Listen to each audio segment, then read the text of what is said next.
Uliyannoor government LP സ്കൂളിന് പുതിയ class മുറികൾ നിർമ്മിക്കുന്നതിനായി വ്യവസായ കയർ വകുപ്പ് മന്ത്രി പി രാജീവിൻ്റെ നേതൃത്വത്തിൽ സർക്കാർ ഫണ്ടിൽ നിന്നും 1,20,00,000 രൂപ അനുവദിച്ചിട്ടുള്ളത് പ്രകാരം നിർമ്മാണ പ്രവർത്തനങ്ങൾ പൂർത്തീകരിച്ച് 2024 ഫെബ്രുവരി 26 തിങ്കളാഴ്ച വൈകിട്ട് മുഖ്യമന്ത്രി പിണറായി വിജയൻ ഓൺലൈനായി ഉദ്ഘാടനം ചെയ്യുകയും ചെയ്തു. ഇതോടനുബന്ധിച്ചുള്ള ശിലാഫലക അനാച്ഛാദനം ഇന്ന് രാവിലെ കളമശ്ശേരി നിയോജകമണ്ഡലം MLAയും നിയമ വ്യവസായ കയർ വകുപ്പ് മന്ത്രിയുമായ പി രാജീവ് നിർവഹിച്ചു. അത് ക്ലാസ് റൂം നമുക്ക് സ്മാർട്ടാക്കാം.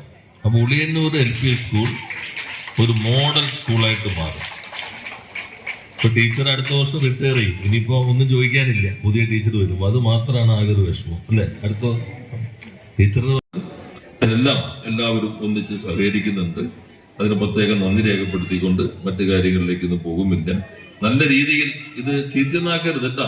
ചുവരിൽ വരയൊക്കെ പലയിടത്തും വരച്ചു. കടുങ്ങല്ലൂർ ഗ്രാമപഞ്ചായത്ത് പ്രസിഡന്റ് സുരേഷ് മൂട്ടത്തിൽ അധ്യക്ഷത വഹിച്ച ചടങ്ങിൽ Alangad block panchayat president Ramya Thomas, Alangad block panchayat member Anilkumar, Kadungallur ഗ്രാമപഞ്ചായത്ത് വൈസ് പ്രസിഡന്റ് R രാജലക്ഷ്മി, ക്ഷേമകാര്യ standing committee chairperson Omana Sivasankaran, ആരോഗ്യ വിദ്യാഭ്യാസ standing committee chairman Tharanath KS, Kadungallur service സഹകരണ bank president Shajahan, Muppathadam service സഹകരണ ബാങ്ക് പ്രസിഡന്റ് ശശി, ആലുവ ഉപജില്ലാ വിദ്യാഭ്യാസ officer Sanuja A Shamsu, SMC chairman Siddique Karakkadan, PTA president Siraj CA, head mistress Senobi PG, ward councillor Siyad PA തുടങ്ങിയവർ സംസാരിച്ചു.